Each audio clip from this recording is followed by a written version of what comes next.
the work around the Sport Advisory Panel. Why did Sport England look to develop an advisory panel to support their work? Thanks, Sheila, and thank you everybody for joining today. It's nice to see some familiar faces or familiar names pop up as we were admitting you into the meeting. So a really good question, Sheila. So in terms of sort of why we thought this was important, so the work that we were doing in safeguarding, whether directly or indirectly, so one of the key things that we were missing was having the voice of people with lived experiences, because it is really important for them to be involved. I mean, I'm a person that's not had a lived experience. And of course, I can sit there and work with partners about, this is what I think should happen, these are the policies and procedures. But it's really important to engage the individuals, you know, who have experienced that, so that they can help to influence it to make the right change. And what they do is they help to check and challenge, whether to us directly as an organisation, but also clearly the partners that we work with and fund. So it's the ability to check and challenge. So Sheila, do you want me to expand in terms of how the panel was set up? Would that be helpful as well if I expand on that? I can see you nodding. I would. Yes, definitely. Yeah. So in terms of, so when we thought, yes, we really need to have, you know, the voice of individuals who've, you know, been through sort of any form of abuse. It's like, where do we start? Where do we even go and talk to these people? And again, if you've had the chance to read the report, you will see that I attended in a session in Nottingham back in 2017, and it was the UK Forum, which was part of the Voices Project. And you know, I'm sure Mike will talk about that later on. And certainly I was sitting there and I heard from some of the people who've joined this session today, who talked about their experiences in sport and the impact that it had on them as individuals. So basically that's how the panel, so obviously I met the individuals, Sheila was at the meeting, Mike was at the meeting, obviously as one of the key partners involved in the Voices Project.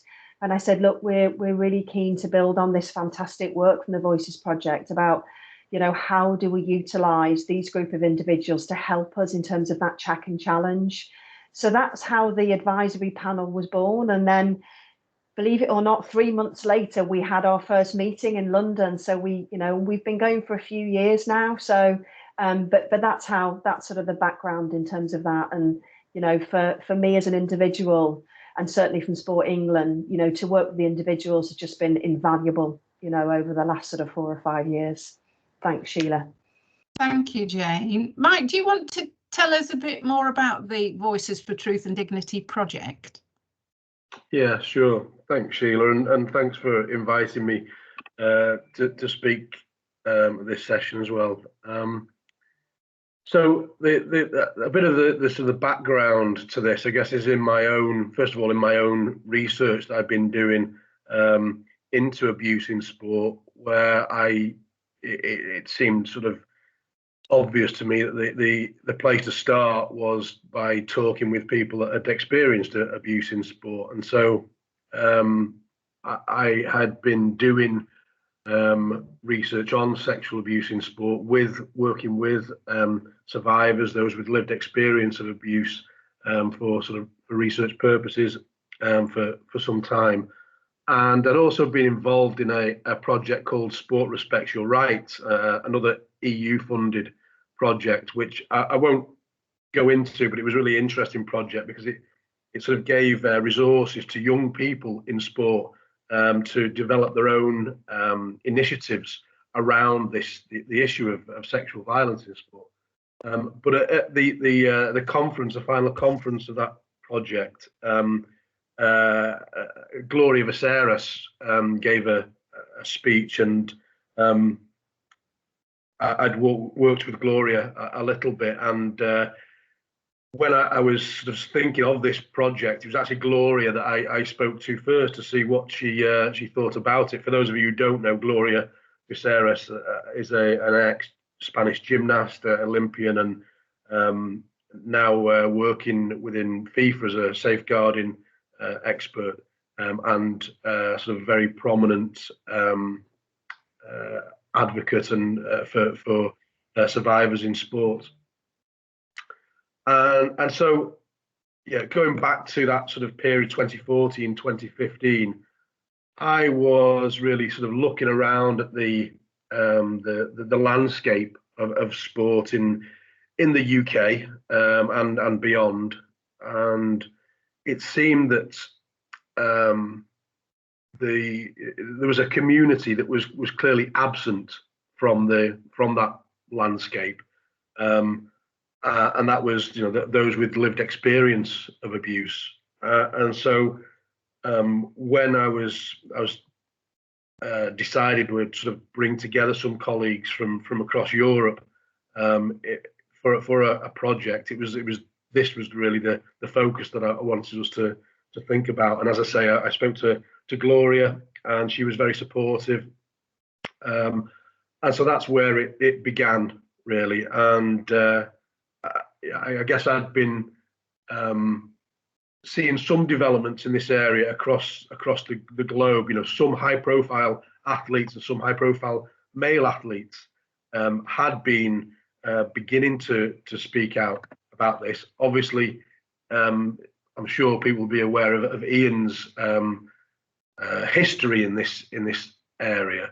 So it seemed an important place for research to go, and I guess the idea of the Voice project was not just to be a research project, but was to be a project that provided a platform for sports organisations to engage with, gave them the opportunity to engage with those with a lived experience of abuse in sport. And so a key element of the Voice project was, as Jane has just referred to, was these Acknowledgement Forums. And so these events took place in all 7 countries of the Voice project, which I think was really significant achievement and had knock-on effects in different countries. Clearly, this panel is a really unlooked for but fantastic development from the Voice project in the UK.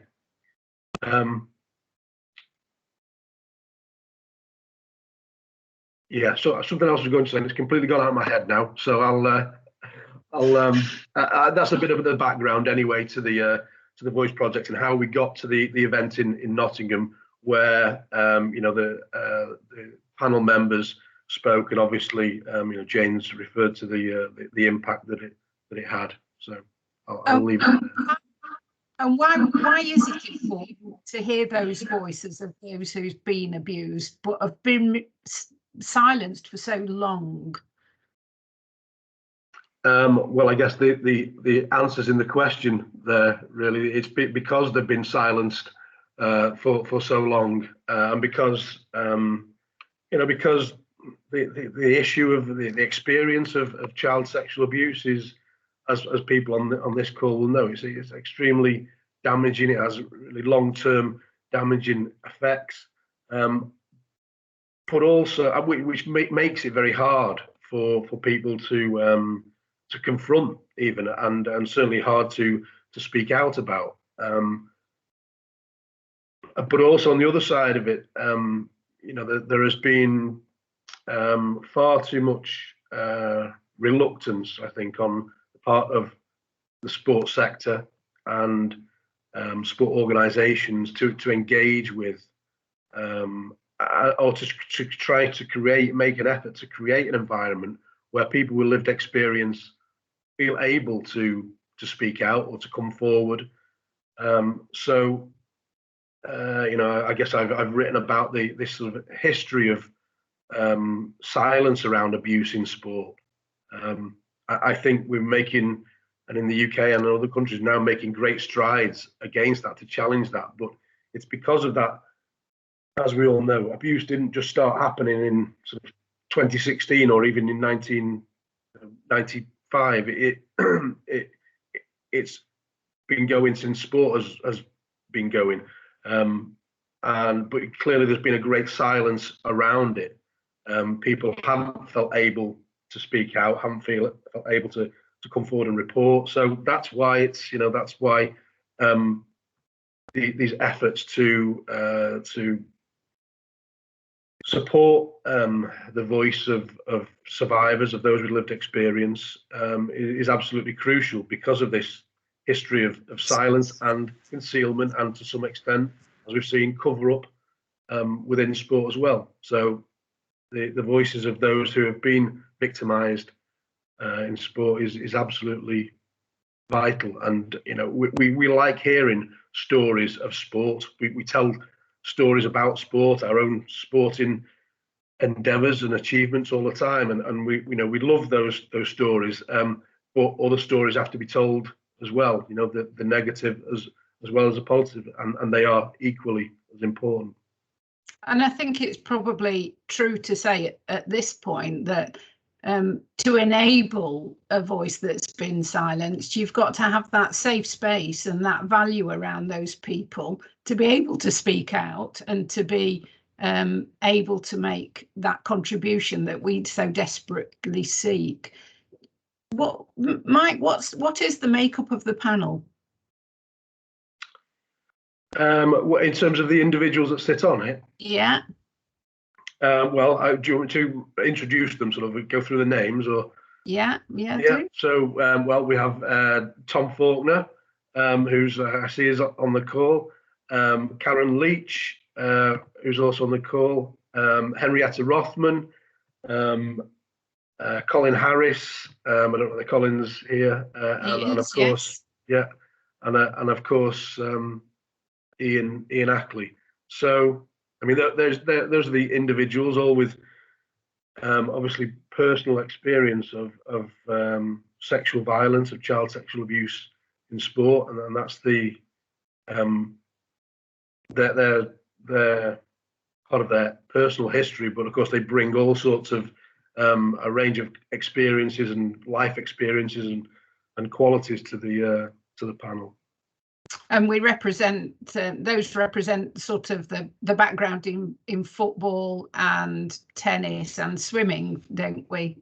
Around the table for those particular people. Yes. Yeah. Jay, what do you think is the difference that each individual has brought to the panel? I mean, Mike started just to touch on that anyway. So, I mean, clearly it's really good to have the gender mix, as you just said, Sheila. Obviously, it's not just all football. Obviously, there's the range of sports. And obviously, in terms of the settings as well, whether that's, what we would call grassroots sport, community sport, obviously through to elite as well. So that's really important to recognise that the different settings and the different environments. But I think Mike's just touched on it now. What's equally important is, the experience that they have now in terms of either the jobs that they do or the work that they continue to do. So, Ian, I'm sure you'll talk about later the work you're doing with the PFA. And again, I'll try and put it up in the chat, and we have got a section on our website about each of the panel and the work that, in terms of a little bit of the background and what they're doing. I can see Kev's probably doing it for me now and stealing the thunder, which is brilliant. But recognising as in, yes, they can talk about lived experiences, but they all have really good contribution in terms of what they do now. Thomas, the work that he does around mental health and supporting people around counselling. So, Karen will always say, and I'm sure if she was be jumping up and down on the call now, is to say, yes, we've had an experience, but we're individuals now that have really good qualities in terms of the work we do. So that's what they bring to us as a panel. And I think it's worth saying that we always discuss as the panel, as in, have we got the makeup right? As in, yes, as in, we recognise there's all form of abuse is happening. So again, it's something we've started to discuss. How do we keep evolving the panel to make sure that, I'm sure those was mine saying, as in, we're all not getting any younger, to make sure that, we're represented to have that diverse in age group, and also the different experiences of use. So we do talk as a panel, how do we keep evolving and learning? Thanks, Sheila. I'm not sure about you, Jane, but I'm developing the Benjamin Button and going backwards rather than forwards now. Ian, what do you think? How do you think the panel works for you? What do you think the individuals bring to that event? I really think that, I mean, Mike and Jane have really summed that up really, really well. It's the diversity. It's the range. We all bring our own individual stories, our own experiences. But also, I think that maybe on the other side of the coin is we bring something to the table in the check and challenge department, and the range of checks and challenges between us, that is maybe not sort of talked about so much in a forward, front-facing way. It's one of those things about. I think I'm not sure who was alluded to make the safe space, and I always talk about making safer spaces, not safe spaces, because that's impossible. And one of the things I think that we bring, and one of the challenges I think we bring, is the different impacts that we all face. The different places we all are on our healing journeys and the diversity of that. And I think there's a richness to that. Some might say, well, you know, that might be a barrier or a difficulty. I actually see them as rich learning points where it shows us the range of things that we can face due to some of the challenges that we face against these things. But actually, as a group of us, I think we offer each other a tremendous amount of support, and it goes both ways.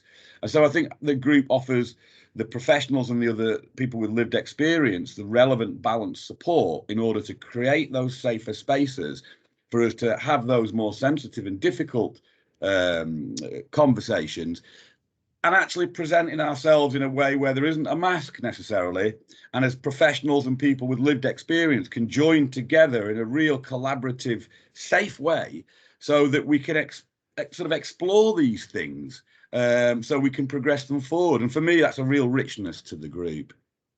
And I would support that, Ian. I think some of the challenges are really robust at times. It's quite a robust conversation that happens around the table, but every aspect is very valuable all the time. And I think even Kev and I, who work in this field all the time, feel that we're learning off the engagement with you guys the whole time.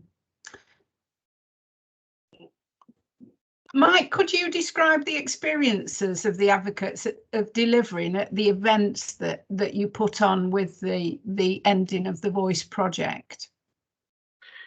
It might be best described by them themselves, but I will try. I mean, I think I just want to say perhaps something about the preparation for the project as well.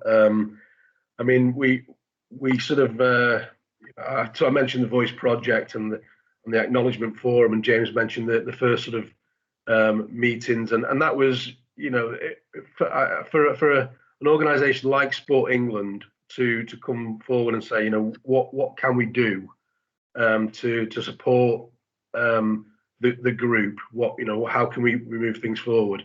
I don't know, you know, it's groundbreaking, really. You know, I don't think it's overstating things to say that, because it doesn't happen elsewhere, or it happen, you know, very, very little, very rarely. So it was such an important step. And of course, then when we started thinking about what was next and setting up the panel, I think we fairly quickly moved to thinking about concrete activities, something substantial for the group to do, so, you know, Sport England agreed to support another sort of project within this, which culminated in the end product of that was the events that the panel delivered. But of course, in preparing that, it seemed really important to me that there was some you know, monitoring of this whole process. This was quite a unique development, and so we wanted to sort of work with the panel to create the thing in the first place, and then work with the panel to monitor and then to comment on it. So the report that you've distributed is a sort of the product of that, and obviously, you know, people will be fed up with hearing me say that we need to not just do things, but sort of monitor and evaluate things and see how they work. And I think that it's been a really important process, that in doing something like this, something original, that we've now got some record of it to reflect on and to think about, and to, you know, maybe reflect and to see how it takes us forward. So one of the principles, I think, in this work for us was genuine collaboration and genuine participation. I think if you recall the meeting we first had in London as a group, one of the things that was raised by the what became the panel at that meeting was well, basically they weren't interested in being involved in anything that was superficial, that wasn't authentic. And I think that message was, you know, really taken on board by Jane and Sport England, and that sort of principle went through all the work that we did. You know, whether we succeeded all the time, you know, it's perhaps for others to say, but that was the idea, was genuine participation, so that the decisions about how the project developed were either taken in partnership or were taken by the panel themselves.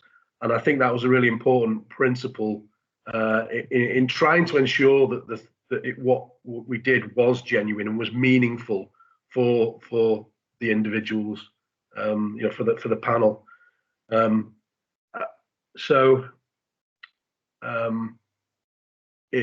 guess it was important then to start things from the ground up, from the panel, from the members themselves, about what they wanted to achieve, how they wanted to achieve it. And so a lot of the decisions about how this whole thing was put together, some of the I guess the safety mechanisms, if you like, the support that was was based on the decisions of the panel. And so the planning that we put in place for those events, the time we took to plan them, and I guess to keep coming together as a group, I think really helped the cohesion of the panel. It brought us together and to deliver, I think, you know, delivered successful events. So I can't remember what the question was now, Sheila, but I'll ask Ian. What was the response, Ian, to when you spoke out and had those events centered around people with lived experience? Well, I suppose if I was to try and use a single word, I would probably say overwhelming.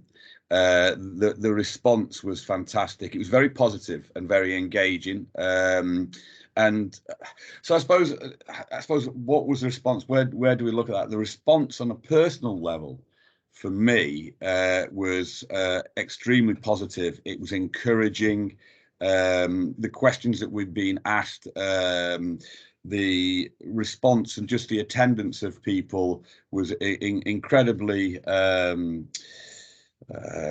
rewarding and enthusing, and it gave, I think, faith, a bit more faith to the panel, that there was really some genuine intention and interest out there in what we had to say and what we had to offer. I know that we asked the questions at the end of the sessions, and I can't remember how many questions it was, but I know it was a significant amount, and it was from the range of inquiries was really impressive, and the thoughtfulness that had gone into it, you know, and from the range of organisations. And I think for me, what was significant about that was that it showed there was genuine interest in gaining some insight in this area across the broad area of sport, and across the whole sector. And that made me sort of very positive in wanting to invest more in these types of projects and sort of sharing this information for the greater good, really. So I suppose in general the response couldn't have been better, and I think that's echoed by the fact that we, after the first one that we put on in London, and we always intended to do two, but the fact that once the response was so good from the first one, I think that really helped us leapfrog and springboard to the next one and give us that real enthusiasm to grow and to take it forward. So yeah, very enthusing and positive and encouraging as far as a person with a lived experience was concerned. So I just go back, Sheila? Sorry. You can.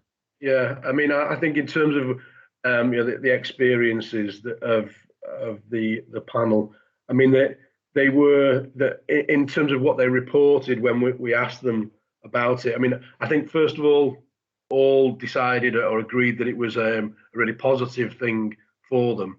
But of course, in delivering it, you know, we all respond to these situations of speaking in public and in different ways. And of course, when it involves, at least in part, a focus on very incredibly difficult and sensitive issues, then it can be, you know, again, that we respond differently to that. And so I think some of the panel had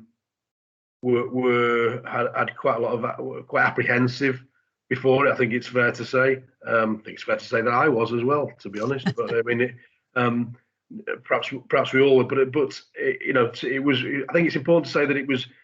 Whilst they all were magnificent, it shouldn't be underestimated the challenge that it can pose for people to do this. So I wouldn't want to, whilst I want to say that I think they all agreed that it was a positive thing for them. I also wouldn't want to in any way dismiss or brush over the difficulty of doing that as well. And for some that has a lasting effect. It doesn't just end, and if you'll see in the report, after these events, it stays with people, and it can stay with them for days or weeks after speaking about these things. So it's really important to highlight that as well. I think I have heard from the panel at various points that when they have given an address on their an account of their experiences, that there's such an like you say, Ian, an overwhelming need to hear more. That what we witness and what we've seen is that a rush of people wanted to talk to those people as soon as they've made it, and actually the value there is just giving time and space, isn't it, Ian, for you to just collect yourself, because this is a very personal account, and just that little bit of time and space without, once you've finished, that little bit of reflective time with a bit of support. Would you agree? 100%, and I'd even go further than that, and we talk about impact after the event. I think that only just touches on the subject, if I'm honest. Impact is throughout the process. We are putting ourselves in positions of talking about subjects which are incredibly personal, which are often things that we've carried for a lifetime. And we're putting faith in people and a process where often in the past we faced rejection, denial, disapproval, and many, many stigmas. So when we invest in these processes, we really do truly invest in it emotionally. And so it's important to make sure that those people around us on that panel understand that wholeheartedly. And I have to say that I think I speak for all the panel members that that is something that we all as members on this panel embrace and appreciate. And thank you to all the panel members. I think it's not the first time we've said it, but they're absolutely invaluable to have the correct professionals around you to recognise that, because building up to this process, to the event, is also impactful. I would encourage anybody to make sure that they're taking care of their well-being and their welfare and their mental health. And I'm not talking about wait until you get ill and get better. I'm talking about being proactive and engaging in therapeutic interventions along and all the way through this process, to be mindful of your own self and well-being, and to keep well and stay on the right side of being well.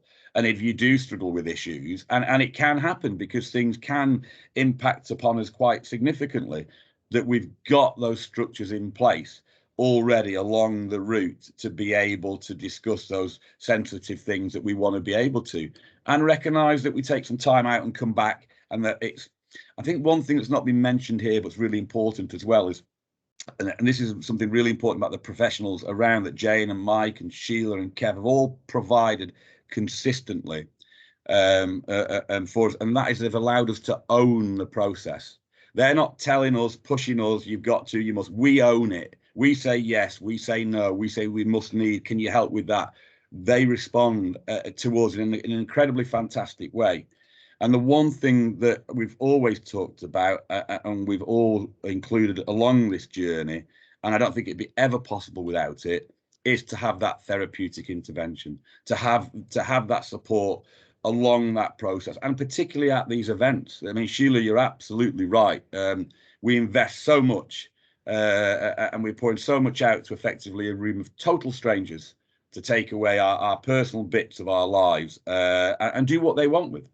And often we do need a little time afterwards to reflect and to be able to have the opportunity to speak. I think it was Survivors Manchester. I think was it we had and Duncan that was there in the wings the whole time, waiting that should we need it to be able to provide that support. And just knowing that Duncan was there was at times enough to just be able to think, if I need it, I can carry through. Now, without that, personally speaking, I'm not sure if I'd have just the knowledge of it being there, because it isn't just the event. We're traveling away from home. We're going to hotels. We're socializing with people that we're not necessarily comfortable with. I don't really go out at home at all. I go out to events, I go out to work, but I'm not really very social. So we're putting ourselves in situations that we're not used to around our social lives and impact outside of this professional framework. And so it's really important to actually know that we're people, and that this isn't something we talk about in a webinar or a conference or whatever it is, and then we put it back in a box and a briefcase like you might your laptop and get on with the rest of your life. This is our lives. We're actually talking about what's happening to us and how we feel. And so I think that's really important to recognise. And I think that if anyone was to attempt this, I think that the therapeutic element is absolutely essential. And by the way, not just for survivors, for all of the professionals involved as well. You absolutely should be involved in that therapeutic journey and have at least clinical supervision to make it safe for you and for the whole group. And so I don't mean to scaremonger or anything like that, but I really think it's vitally important that we look at this very, very important issue with a balanced view. And I think that's the important thing. It should be open, transparent and balanced. And I think that's one thing that's definitely got right on this group. One of the many things that's been gotten right, but an essential, it'd be like a linchpin that holds everything together. Without, everything would fall apart. I hope that answers the question. I do, yes, very eloquently. And I think as well, having a single point of contact to enable people to engage with the panel is also very important, where you're not getting lots and lots of people coming at different people wanting different things, but to actually manage that in a controlled way where you don't get overloaded. It's got an outcome the best it can, and that's probably one of the things that helps you as well in order to manage the demands. So 100% recognizing when we're getting overwhelmed that's not an issue and a problem, and dealing with it in the appropriate way, that we can all move forwards, not get stuck where we are. And I think that works incredibly well. Yeah. So I would say to people that are listening today, if you're thinking of engaging with the panel, then the email that you'd use would be my email for that event. And we'd put it to the panel to see if it was something that they could engage with, and run it by Jane as well. So there's a whole process behind engaging with the panel to make it work and not be taken advantage of.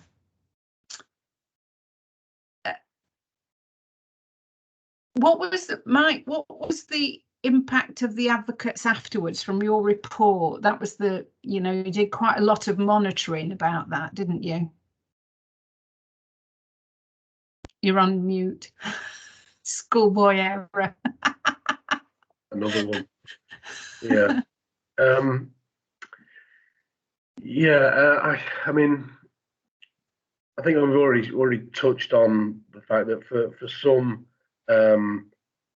members, it took some time to get over, I suppose, or to, whilst the feeling was, as I keep saying, very positive one towards what they'd done and towards the events and to how they've been received. There was also some, so it raised issues for people, obviously, and for some it took time to get beyond it. I think one thing that we did, as Ian's just been saying, and again, this was a decision made by the panel because we sort of made it compulsory for people to seek therapeutic support, and that was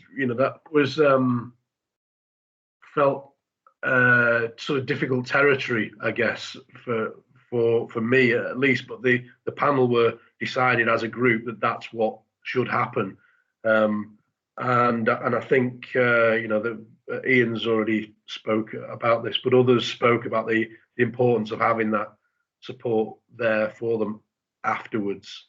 So I think it's hopefully the voices of the group were sort of heard in a range of different ways in this project. I think firstly, within the decision making and the development, the design of the actual project, and hopefully, and I think they did feel that they had quite a lot of they had autonomy to decide how it was shaped. I think then the voices in terms of the delivery, so speaking to members of the stakeholders in the sports sector, sports community, which I think, as Ian's mentioned, they really valued, and I certainly from the feedback that we gathered from the events, the audience certainly valued.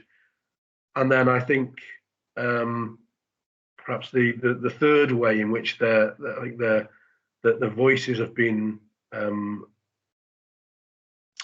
heard is through the research and evaluation process. So we asked them then to reflect on the whole process and to talk to us about the whole experience.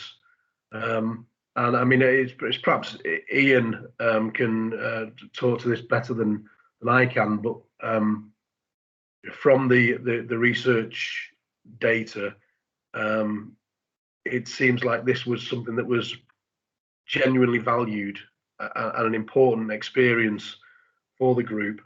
At the same time, we always want to add the caveat, I don't want to dismiss, as it was emphasised many times, the challenging nature of this.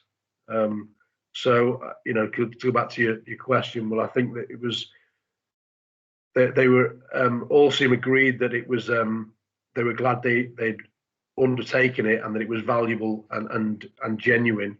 But the support mechanisms and process that were in place were absolutely vital as well.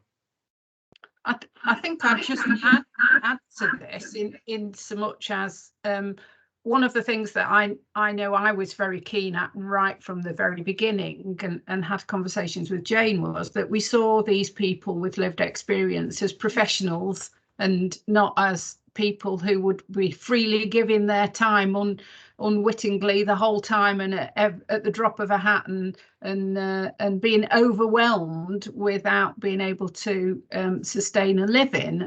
Was that conversation that Jane and I had right at the beginning of treating all of our people with lived experience as paid consultants, and that's how we run it. And I think that's very important to say, because I think there is an expectation within society that somebody that's got experience will just come along and do this for nothing, without thinking about the impact, without thinking about how they're going to live. It can be absolutely overwhelming, the time constraints given with all of that. So I felt that we had to get that onto an even platform right at the beginning, and I think that's a really important point. Yeah, Jane, do you want to talk about the SEEP panel and what impact it's had on sport? Yeah, no, Sheila. I mean, I'd just like to pick up a couple of the points, as in, and it is obviously part around the impact. I mean, certainly from us as an organisation with Sport England, and certainly I suppose what I've learned over the last 3 years as an individual who's leading this, and I know there are some sports organisations on the call today who might be even thinking about having some form of panel of people with lived experience. And obviously we're looking at it through a safeguarding lens, but having lived experience, whether that's other people lived experience, whether that's racial abuse, but it's still really important to think, as in, what we've built up the last 3 years is around trust, and I think Ian talked around that. It's about valuing every individual on that panel, and it's not seen as a tick box exercise. It's not like, oh, we all feel better because we've engaged with people with lived experiences. And I can see Ian nodding, as in, we're really open. I think, as Sheila said, is we're open to challenge. I regard, everybody on the panel as probably colleagues and friends now, because of how we've built up that trust over the last 3 years. It's not tokenism. So that's really important. And Sheila alluded to it. What's really important for us as an organisation is having those other expert partners round the table. So Sheila and Kevin from the NWG, they're the experts in terms of leading and safeguarding. Sheila coordinates the panel, and clearly having Mike, obviously, with his work with Edge Hill, as in, that's really important, as in to make sure that you have other experts on the panel. But in terms of the impact on sports, I think I said it opening, so it's probably direct and indirect. So, the direct impact, again, through the panel, as Sheila's talked about it, there have been some individual sports that we work with that have wanted to engage with them to get that, the views of people with lived experiences. So, for example, the Tennis Association have been about 3 or 4 times when they've been thinking about their strategy or specific areas that they want to do. So their lead safeguarding officer has worked with Sheila and myself and has come to present things to the panel for that check and challenge. Again, I think David Humphreys spoke at one of the workshops, and I can see him nodding, and he said it didn't get an easy ride, literally. And I think, if you're thinking about engaging, as in, you have to be prepared to be challenged, by a group. But he certainly really valued that, as in that real check and challenge. I think Ian spoke about that. It's absolutely critical. So that's directing. We've had some other sports and organisations, again, Lime Culture, another organisation we work, I think one of their colleagues has joined the call today. We're working about developing a case management system to support governing bodies of sport about how they deal with case management. Lime Culture is one of the organisations I've been working with. And again, their lead safeguarding officer came to the panel and said, this is what we're thinking of doing. Is there anything that's missing? So in terms of us as an organisation, the direct support we've had is clearly, obviously, those of you who are aware of us, we know we've just launched our 10-year strategy, Uniting the Movement. In fact, our 1-year implementation plan is published today. And we've said we want a real emphasis, and even more spotlight on safeguarding, not just for children and young people, obviously for adults as well. We did a session with the panel, actually this time last week, around, okay, what are we missing in terms of not just necessarily governing bodies at high level, but what do clubs, what do welfare officers, what do coaches need? So, we did a real interactive session with the panel last week about what's missing. So again, we'll use them to help to shape our strategy, but also the partners that we work with. So yeah, so thanks, Sheila. Hopefully I've covered everything. There was a quote from David when I spoke to David about this event. He sent back a quote which I popped into the chat saying, engaging with those with lived experience has been vital in the development of the Lawn Tennis Association safeguarding strategy and ongoing work. The engagement has allowed us to sense check plans, policy and ideas and obtain a view on whether those ideas will be effective on the ground at preventing and detecting safeguarding incidents. The panel's input has been particularly useful when developing training aimed at highlighting inappropriate behaviours that professionals, parents and players should look out for. So that's just, I think David's been to us twice so far and is coming back again shortly. So once we've got a date in place for that. Is there anything else that you'd like to add, Mike, here? I suppose in terms of organisations, I think what was expressed within the interviews with the panel was the challenges or the attitudes that they'd experienced in the past, and some sort of, I think you mentioned before, stereotypes about survivors and lived experience, and so I guess I would want to emphasise how, going back to perhaps your original question, how it's so important that safe and genuine and authentic platforms are made available for the sports community. Let's put it like that. You know, for those with lived experience to come together with those who have responsibility for policy or responsibility for delivering sport. You know, I think it's just the views of the panel, and I think the views of the people that attended the conferences really demonstrate that's a valuable experience for both sides and for the whole community. So yeah, I'd want to emphasize that. And Ian, do you want to comment on having been involved in the panel and supporting Sport England's safeguarding agenda? Sure. Excuse me.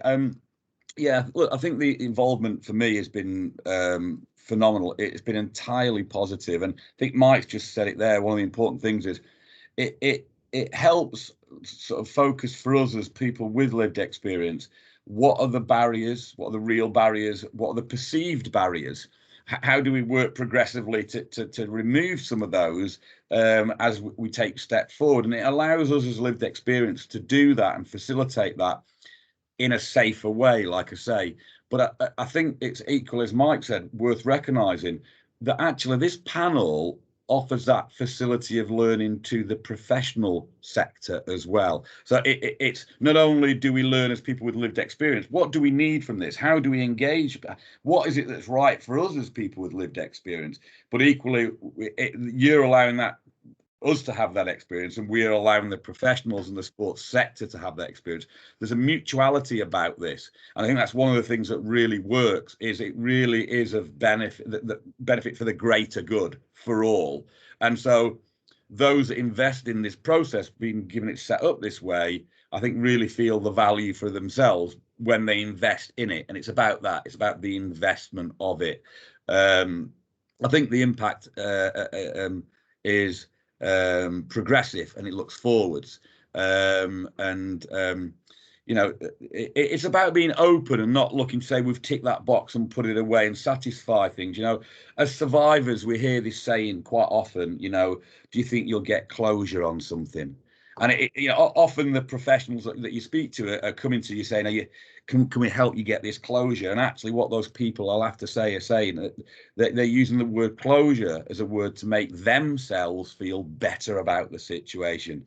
Oh, thank God Ian's got closure. We don't have to talk about that anymore. That's awkward. That's a bit difficult. Thank God. Let's put it behind us. Well, actually what this facilitates is something quite different. It allows us, instead of looking back in our lives often and constantly looking over our shoulders, it allows us to turn around and have people hold our backs while we're looking backwards, so that if we fall a little bit, they catch us and keep us safe while we're looking backwards. And what it does, it allows us to view that stuff in a safe way and share those experiences and turn around and face those people that have been holding us and discuss these issues, so that together we can draw a line in the sand and we can actually start viewing things looking forward in the main rather than keep looking backwards. And that's both professionally and as a person with lived experience. We grow and we move on that journey in the same way, at the same pace.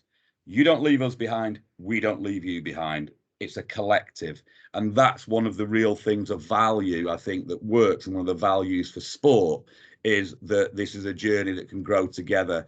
And for that, when we've engaged in that way, I think it's been incredibly powerful. And I hope that the professionals that we engage with in sport recognise, if not consciously, in some way, that there is value in that, and that encourages people to work more progressively in that way, so we can start talking about more sensitive issues in a greater volume and in a broader sense.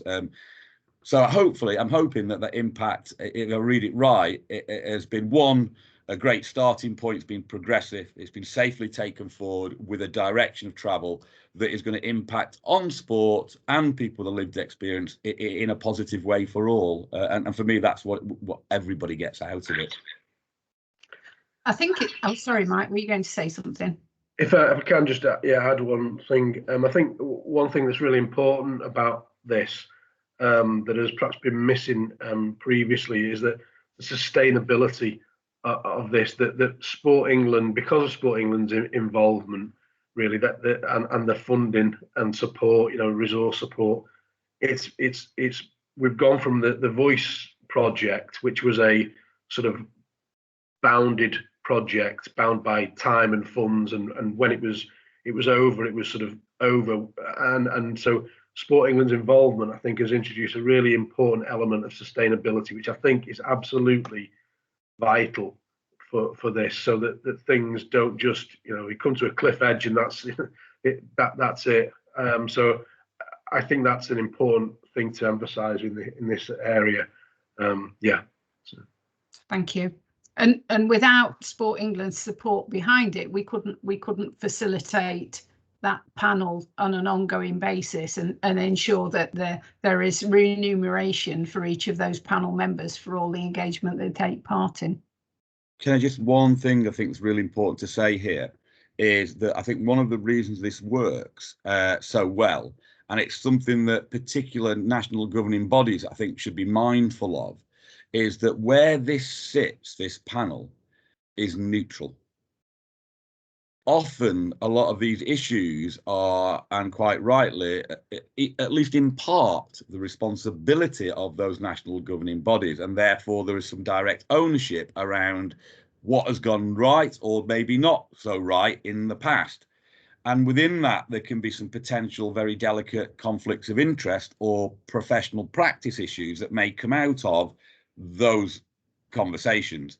And I think that it's really, really important to notice that we have that autonomy as people, that we are not in this group governed by a governing body that may have an agenda to steer us down their path that suits their needs.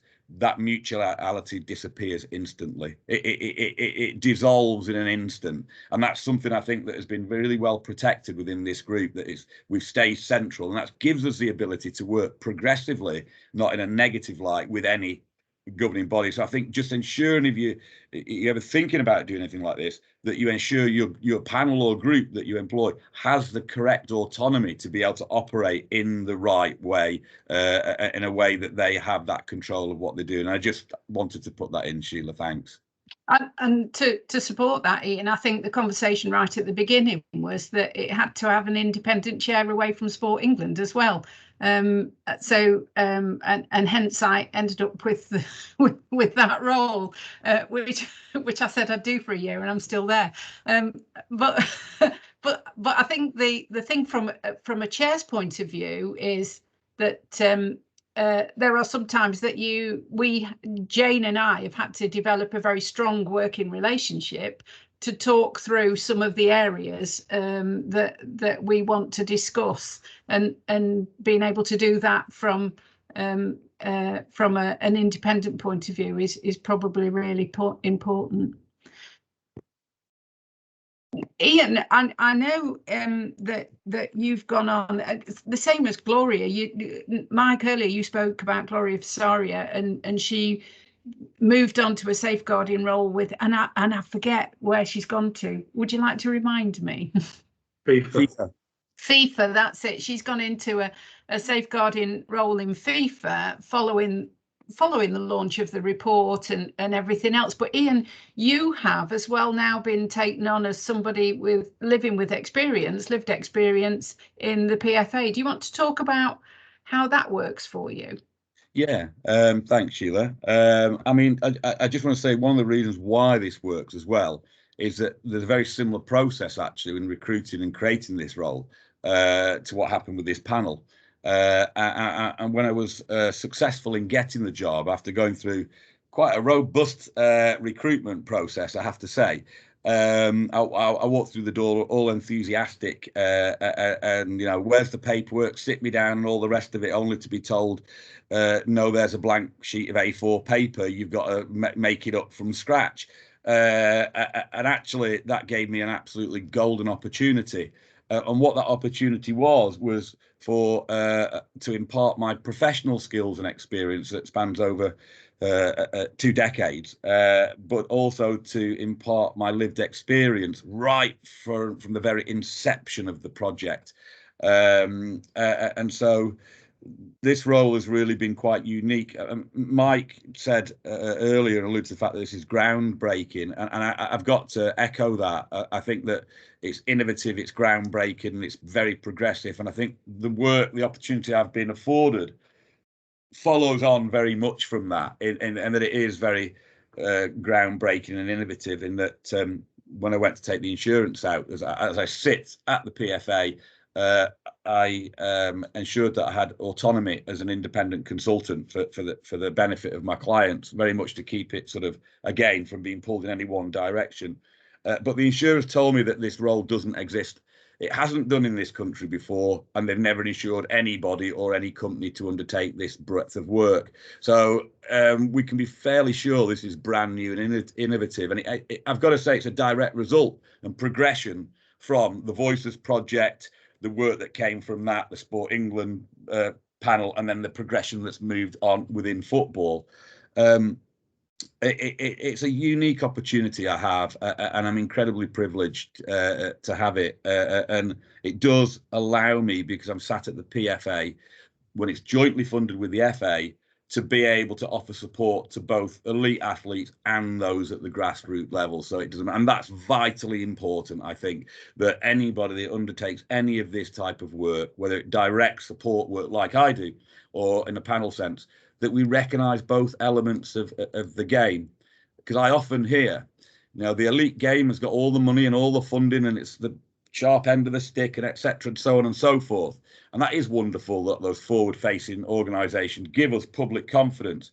However, I'd like to remind people that's 1% of the population's sport. Elite sport is 1 to 4% of the nation's contribution to sport. So if you're going to focus on your elite athletes, guys and girls, you're missing 96% of your problem. So I would say that you actually need to look at this in a balanced view. And this has allowed, this role and this panel and the job that I have has absolutely allowed that to facilitate supporting on both sides of the sport. And I say, you know, it's allowed me to push some professional issues, some contentious areas, and highlight issues, shine a light on things that might not otherwise have, and support survivors in a way that hopefully removes some of those barriers to engaging in some of these processes.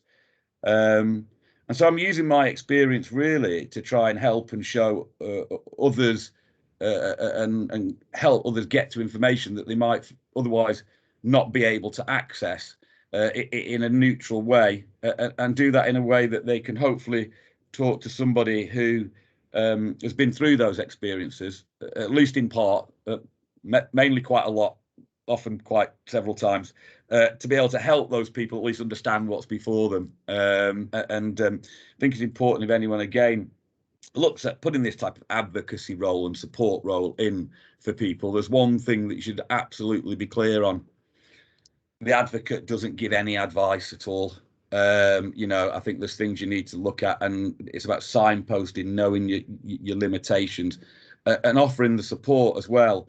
You know, the one thing I've been lucky enough to do is have that support and get a good foundation. I would say the important stuff here on these type of roles as well is to make sure that foundation's correct. You can't move a project forwards unless the foundation is right. So, you know, we need to look right from the start. What makes this safe? Because we talked about safer spaces and it being safe, but actually, how do we do that? Well, actually, the very basic nuts and bolts. How do we raise a concern or make a complaint? How does my client do that? How do I do that to protect myself? And how does the organisation do that? And so we get the very fundamental basics and foundations of working practice and best practice guidelines in place. We can spring forward. And I think for me, it's the opportunity to do that and start off in this unique place, which is a privilege for me. So it's something that I would invite others, if you want to find out more about it in detail, about what the actual work is about. I think it's impossible to say here really and answer that question fully.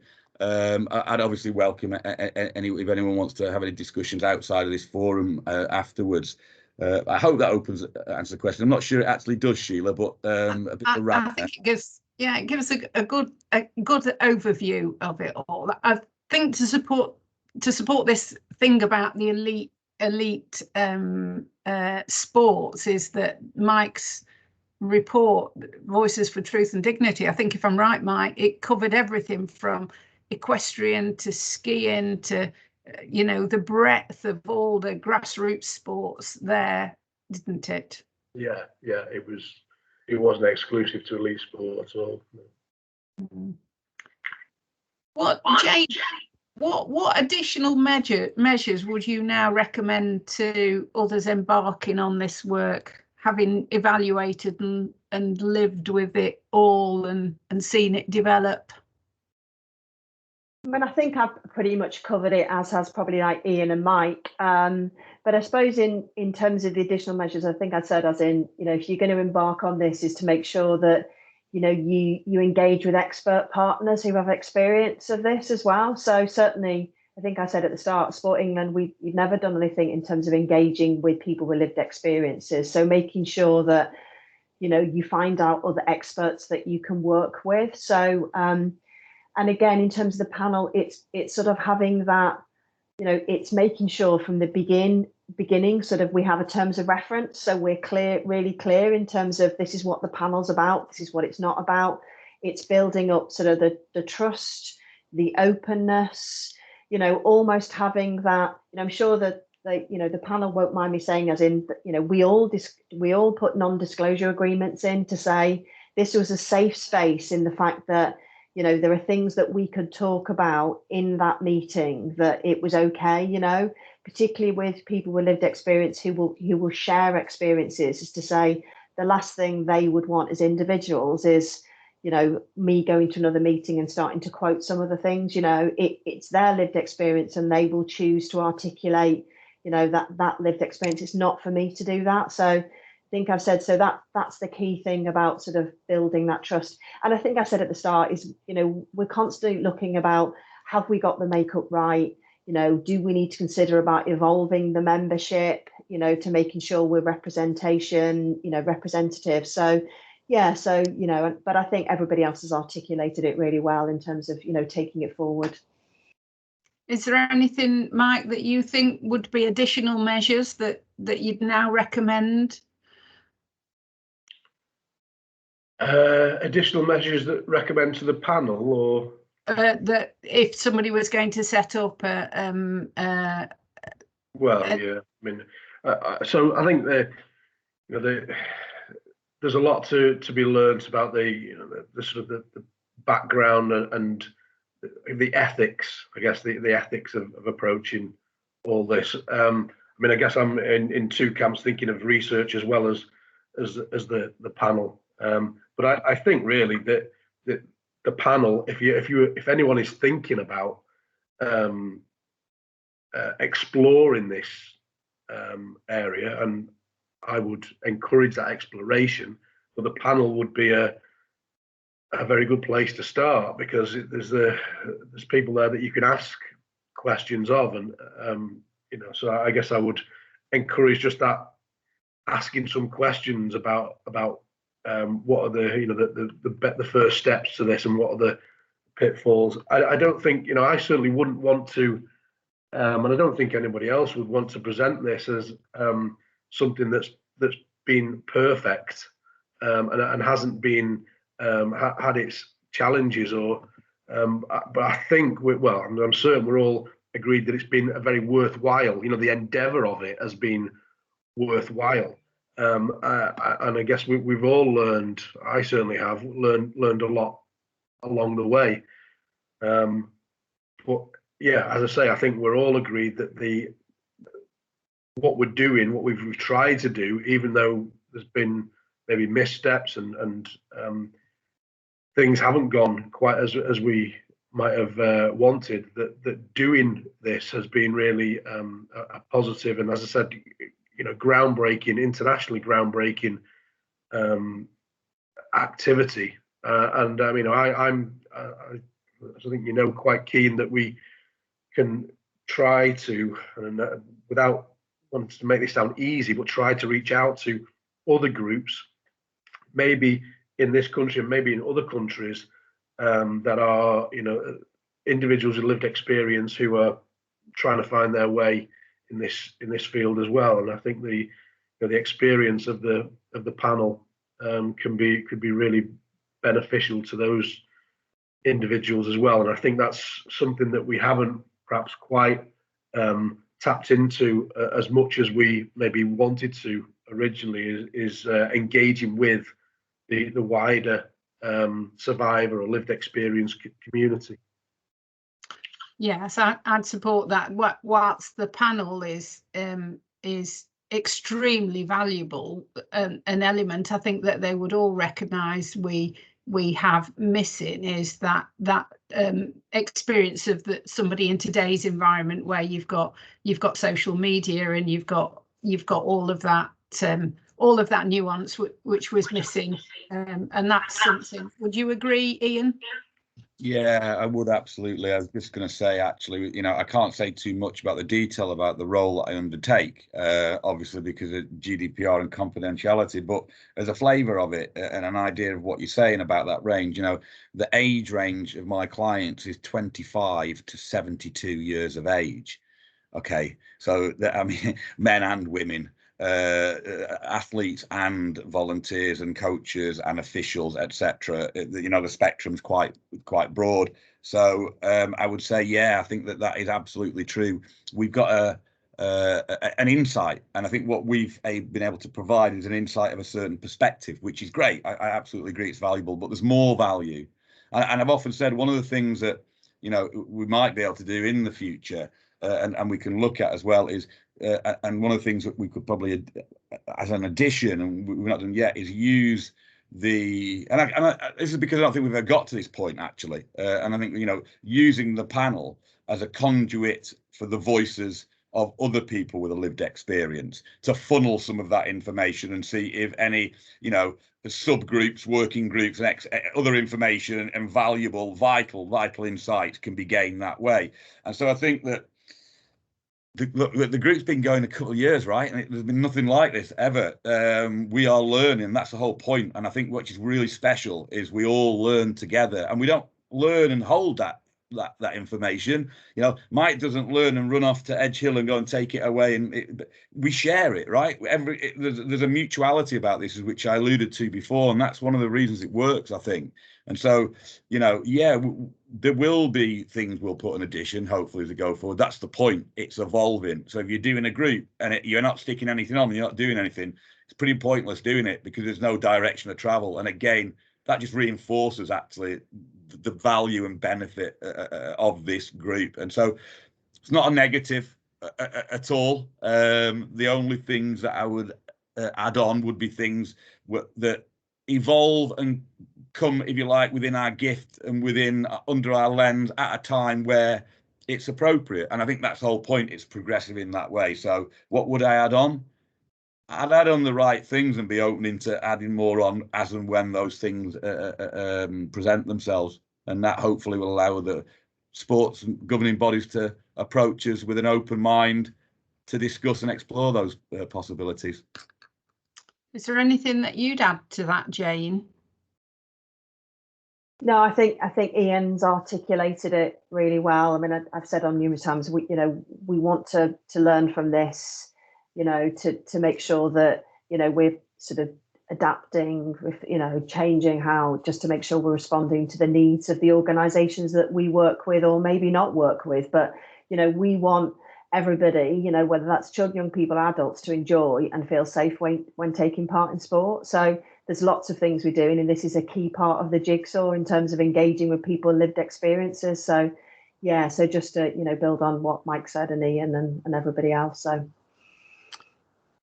So this is the moment that thank you, Jane, that everybody can ask their questions, and we've got one here. May I ask, is there any plans to identify sport who have closed their eyes and ears to the safeguarding topic and believe it is not an issue within their sport to help to educate them? I think that was on for you, Jane. That's a really good point. I think,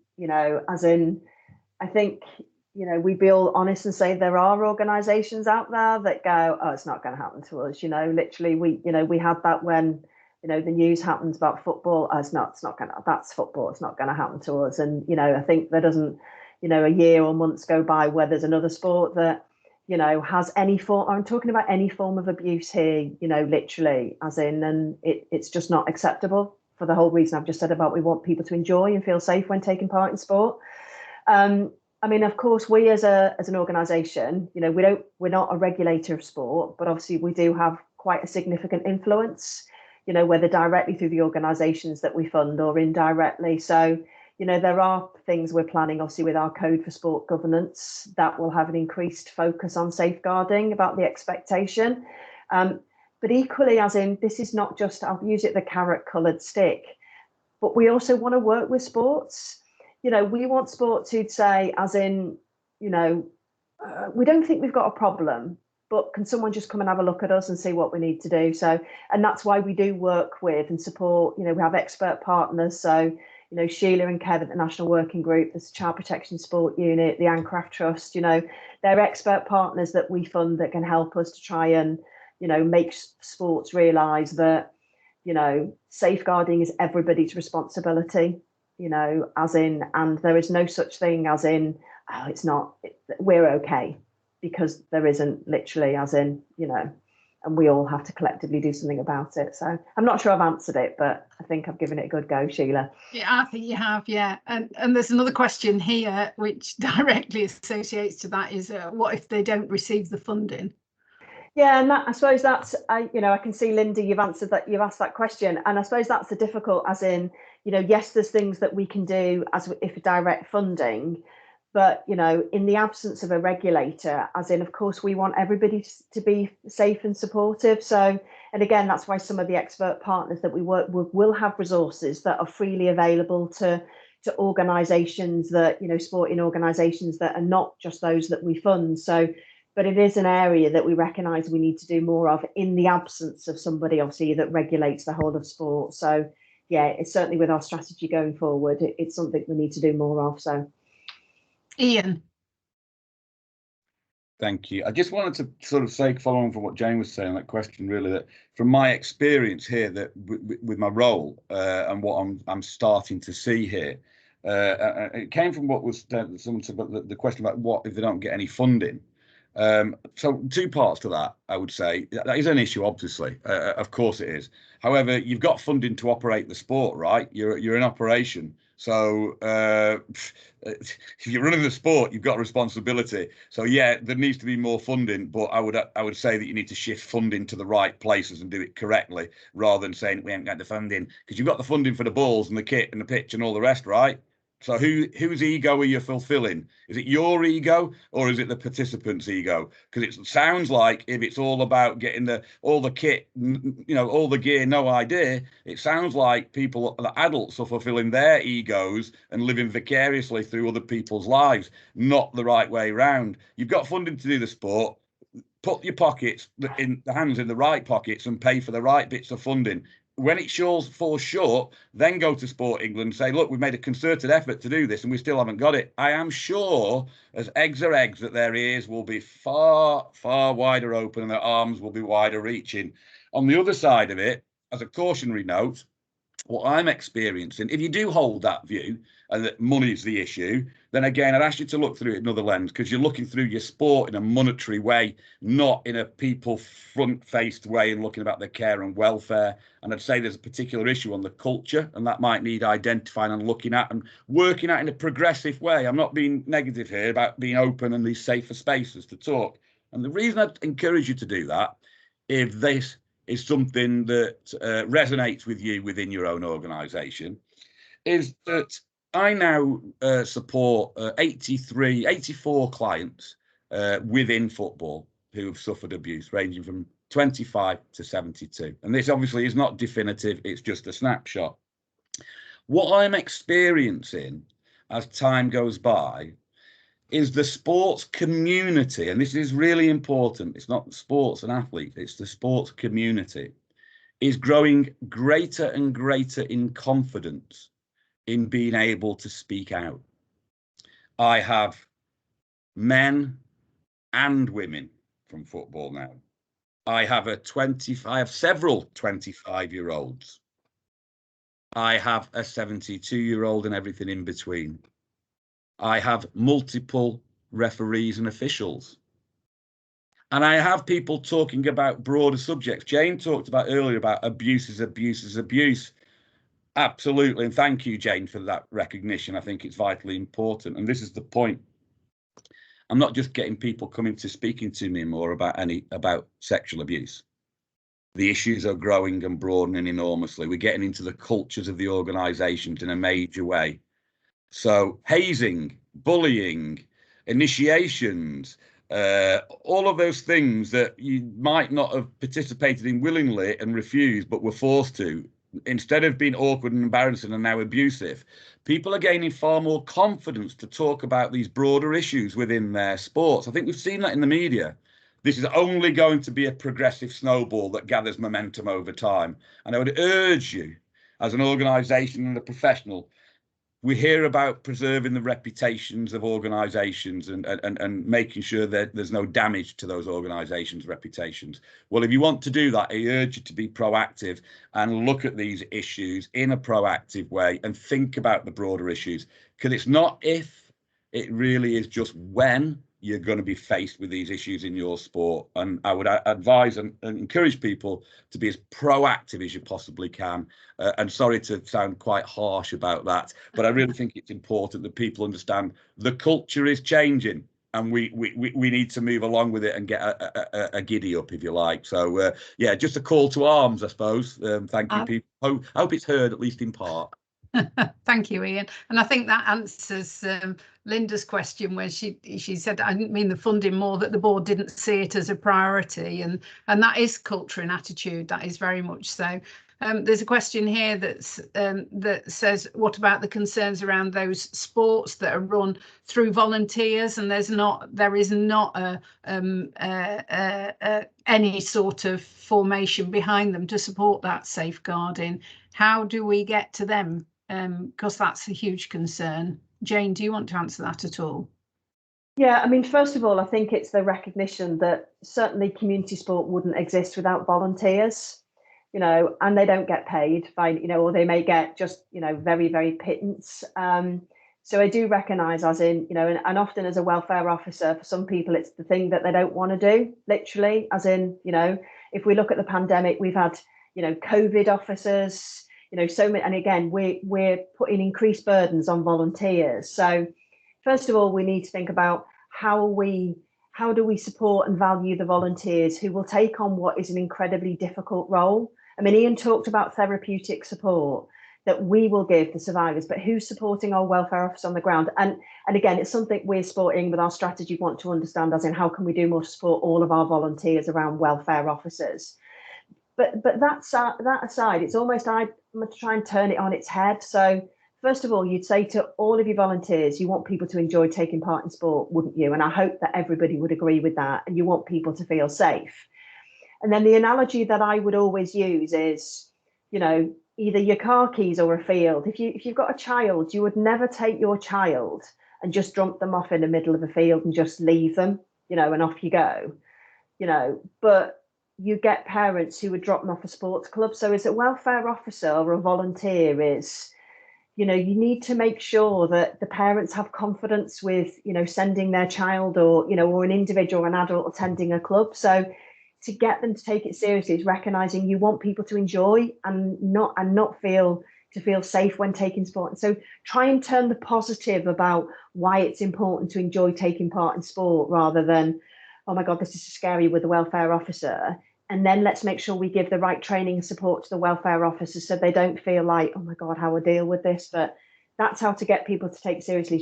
You wouldn't dump a child in the middle of a field and just leave them, you know. So, you know, recognize it's got to be a safe environment. So, yeah. And on the flip side of that, as somebody's commented, what about private businesses such as dance and what have you, which are commercial enterprises, aren't they? And we have less access to. And yeah, no, really, really good point, Sheila. I mean, that's where parents, isn't it? And obviously the work that we're doing with the NWG about safe to play, which we've been piloting with tennis. And if it's really successful, we'll look to roll that out across the whole of the sports sector about getting parents to ask the right questions, or anybody. And I think that can be quite difficult. I think Kevin, I think there's something on our website about asking the right questions, isn't there?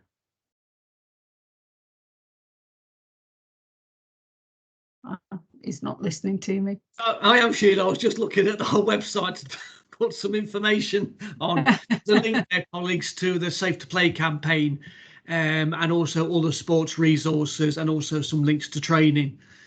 So sorry about that. No, it's okay. Yeah. So yeah. Can I add one thing, Sheila? Yes, do. Yeah, just from I guess a research perspective. I think we've done a bit of work in this area. I think it's really important to understand the challenges on the ground for the voluntary sector, you know, for the volunteers in sport, for those who take on the position of welfare officers, you know, particularly. So I think it's important that, you know, it's important we recognise that there is in the UK a small army of people completely dedicated to making sport safe for children. You know, I think the volume of experience and within the UK now, given we've had national standards for 20 years and you know, welfare officers for you know, a large part of that time, there's a huge amount of experience in the UK as well. But I think it's, you know, we need to perhaps understand better what the challenges are for that voluntary community and build that into strategy.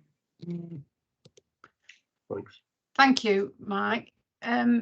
There's lots and lots of, we're drawing to a close now, and there are lots and lots of comments and links in the chat. If you've not looked at the chat, do scroll through it, because there's lots of useful links, lots of useful information. I have dropped my email address in there, so if you were hoping to have a consultation with the panel at all, you can drop me an email and I can run that past Jane and we can see how we can support that. But it just leaves me to thank Mike, Jane, Ian in particular for sparing the time today and putting some life behind that report that you. When will it be launched, Mike? Do you know? You're still on mute. I think that was because he doesn't want to tell us. He doesn't have a date. Sorry, I don't have a date. But, yeah, soon, hopefully. And that there are one or two people that are putting questions up now about what if they don't receive funding. I guess you mean from Sport England. Oh no, that's an old one. Sorry, that's me. I think we have done with questions, but there's just a comment here from Karen that says, I'm very proud of what we as a group of people on this panel have achieved together. The support, belief from Jane, Mike and Sheila has played a huge role in this for all of us. We are here to share our lived experience in order to make sports safer for everybody. Thank you, Karen. So thank you, Karen, for that. But yeah, thank you everybody for attending today. We've got lots of support and around advice around. Just contact Kev or myself. If you want to talk to the seat panel, contact myself. But really, Mike, Jane, Ian, thank you so much for being so eloquent and honest about where we've got to, and we continue this journey. So have a good day, everybody, and thank you. Yeah. Thanks, Sheila. Thanks, Kev. Thanks for thank you. Okay, thanks everybody for attending. Thanks, guys. Thanks, everyone. Cheers.